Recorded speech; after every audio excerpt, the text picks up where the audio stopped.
tayo sa labas. Yes. Hello.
Hey, good morning mga tito, mga tita.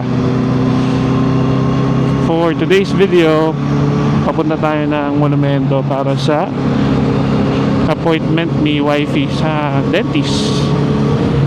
So, wala naman kaming oras na inahabol. Wala naman kaming sinet na oras. Pupunta lang kami doon. And hopefully matapos agad para makauwi agad. At the same time, pupunta na rin kami ng SM Grand Central para ma-check kung anong meron sa anong bago sa mall. At mag-check din ng mga prices ng phones. Kasi medyo lagpas 2-year-old na yung phone natin. Yung isa 3-year-old na. ROG 5 pa yung isa. Nasa 8 na tayo. So canvas lang. Nasa point na kasi tayo ng ano eh, hanggat hindi sana sira, hindi papalitan. Kaso may basag na yung screen eh, dahil nabagsak ko siya. Hindi naman yung mismong LCD, but yung salamin lang ng screen. Pero nagkaka-effect siya sa pagpindot-pindot sa touch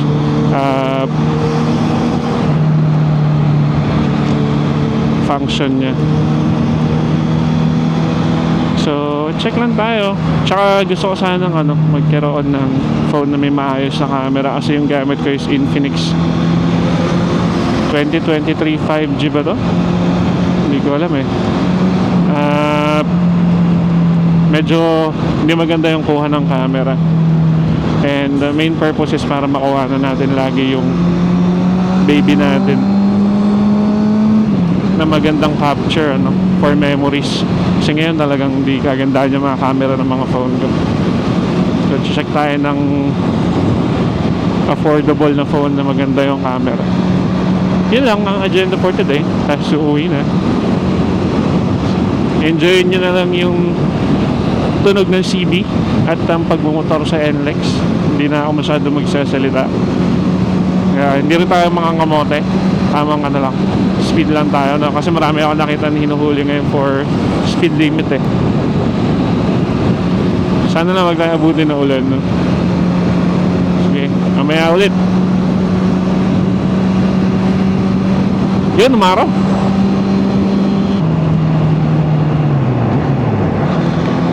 Ito nga pala yung ating time for testing ng ating bagong setup sa Expressway.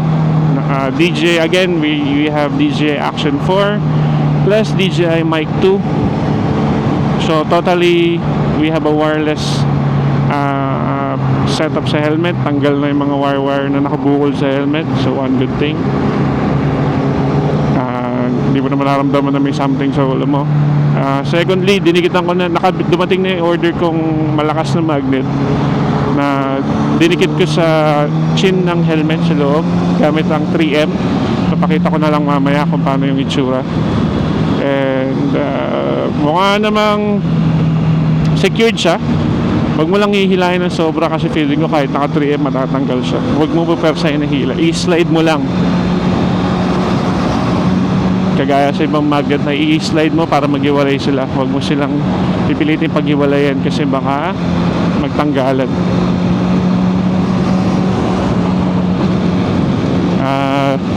Currently naka 0 gain, wala pa akong binabago sa gain. Testing na natin wind noise. May dead cat dun sa mic, yung parang balahibo sa taas, and nakagitna siya sa bandang labi ko. Tagon-tago siya. Let's see.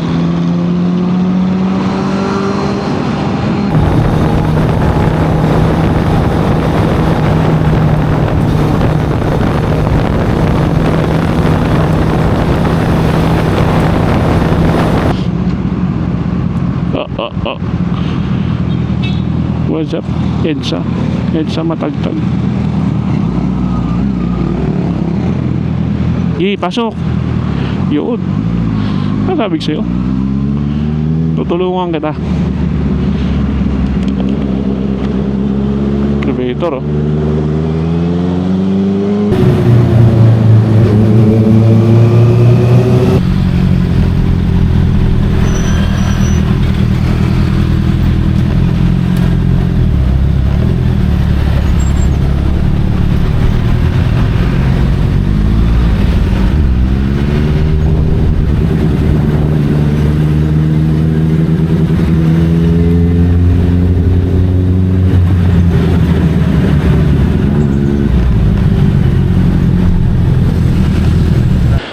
Yun. And dito na tayo. Dito sa may Macabagdal Street. Ayan, may Chica Dental. So, madilim. Ayan, ito nyo. Pero okay lang, nandito na kami. Hindi naman na mahalaga. Kahit maulan na kami pag-uwi, papalit lang ng damit. Mahalaga sa akin yung nandito bago maulanan. May dala naman kami kapote. Just to be safe. So, may mga nakita akong post na ninanakaw yung magnetic lock nila dito. So, I would suggest kunin nyo na lang, no? May mga ganun ngayon. Pati yan kinukodera. So, ingat-ingat lang din. Tabi nyo na lang. Mamaya ulit. Ciao.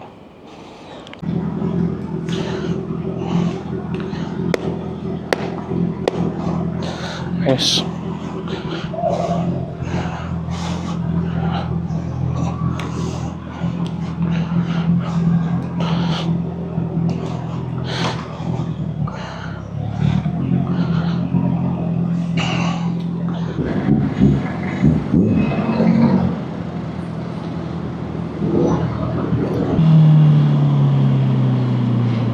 Pauwi na kami mga tito. At tapos na ang appointment ni wife sa dentist. Natapos din sa wakas. Kumain na rin muna kami. So hindi ko na blinag pero nagtingin din kami ng phone sa SM Grand Central. I was aiming to check personally yung Vivo X100. But unfortunately, sabi nung mga nag-a-assist ay hindi daw yun available sa Pilipinas. Yung mga nakikita daw natin na unit na lumalabas dito, more on import from China or Hong Kong. So wala daw sa Pilipinas yun. And it might not be released. Tatalo na daw tayo sa X200, which is sad kasi yung camera na X100 na Vivo ay in par sa mga flagship phones based sa review. So yun sana yung gusto ko kasi mura lang siya, hindi siya ganun kamahalan. So good thing hindi na rin umuulan. Wala namin makauwi agad. Makauwi agad kasi aalis pa kami ulit. Kaya ito, sorry, singit-singit muna tayo.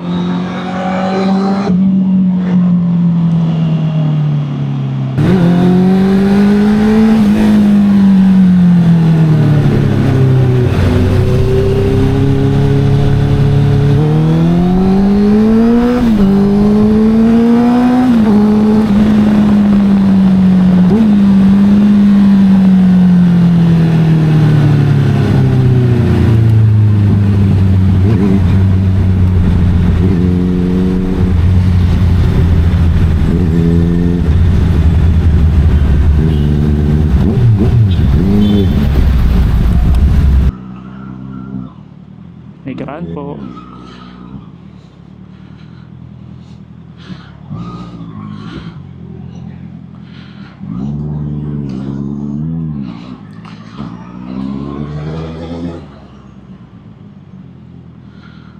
Buti mainit na.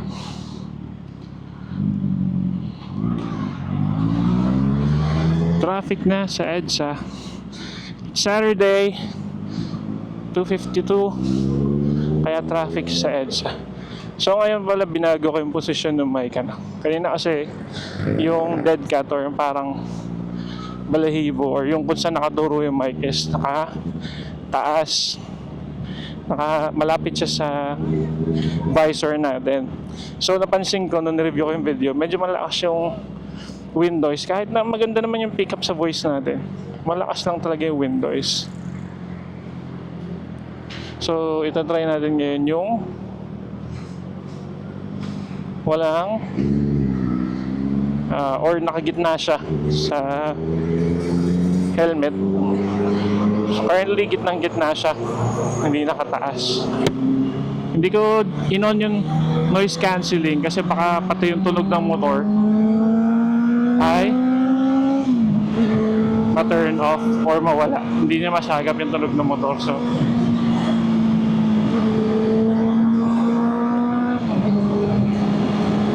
subukan muna natin to.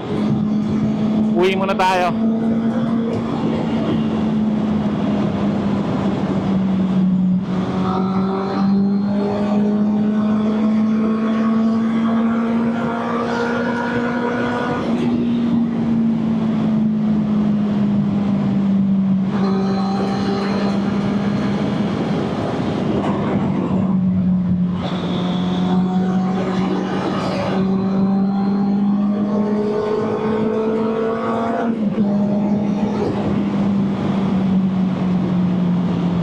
Parang traffic na Nakikita ko nagpupula na sila dito pa lang. Nagpupula na yung likod nila dito pa lang. Alas. Ay hindi. May iniiwasan lang pala sila. Nagano? Hindi naman. Yeah.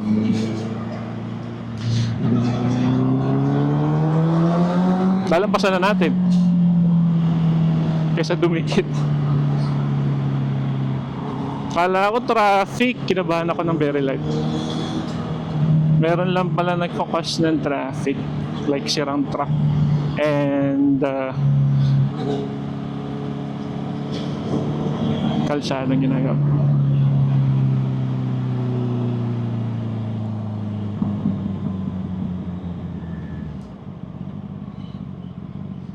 Yun. May naniniket? Kala ko may naniniket eh. Kala ko may naniniket eh.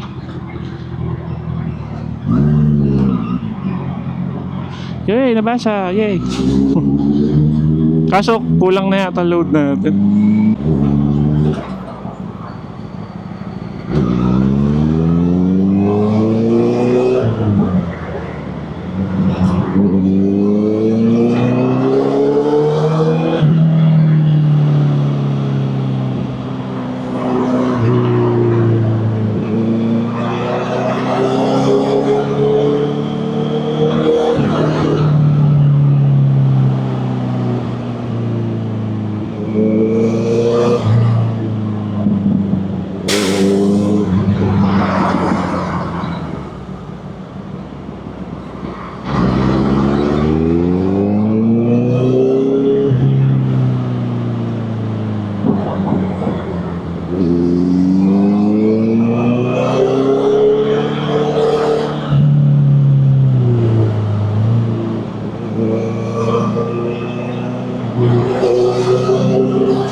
Bukas na kaya arena?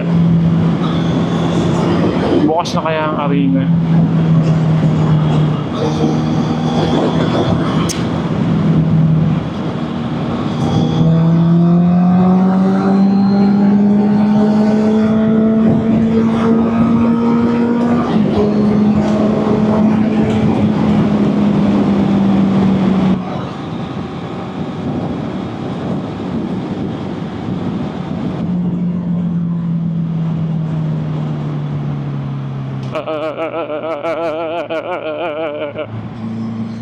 Ano nga nga bayo?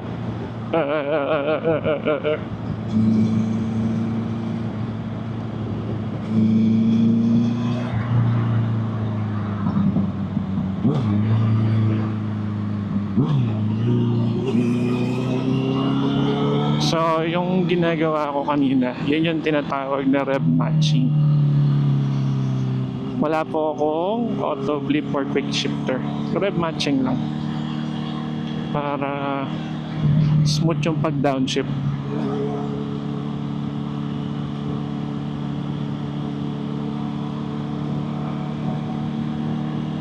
Cash tayo dahil naubusan tayo ng load.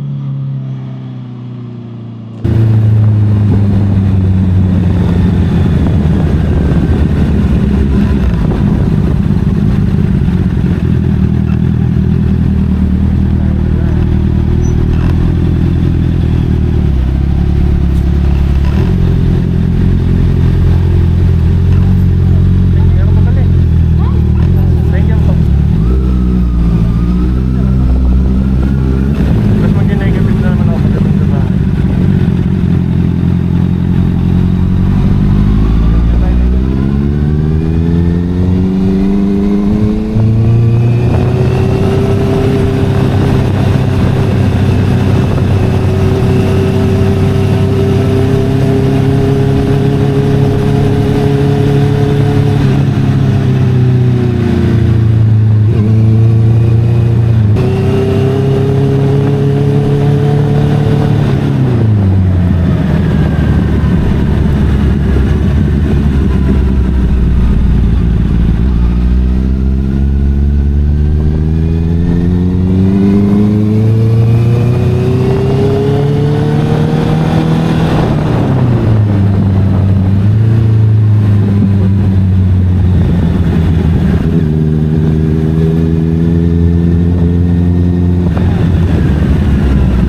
ko 320 na.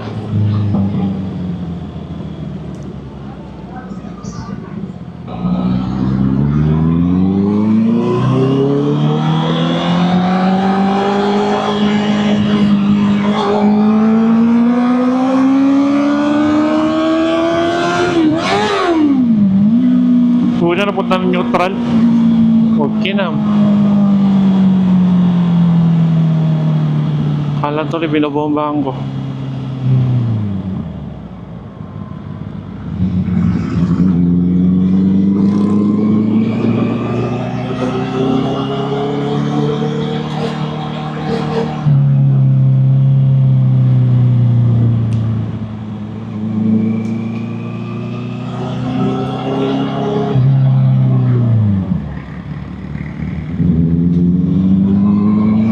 Okay.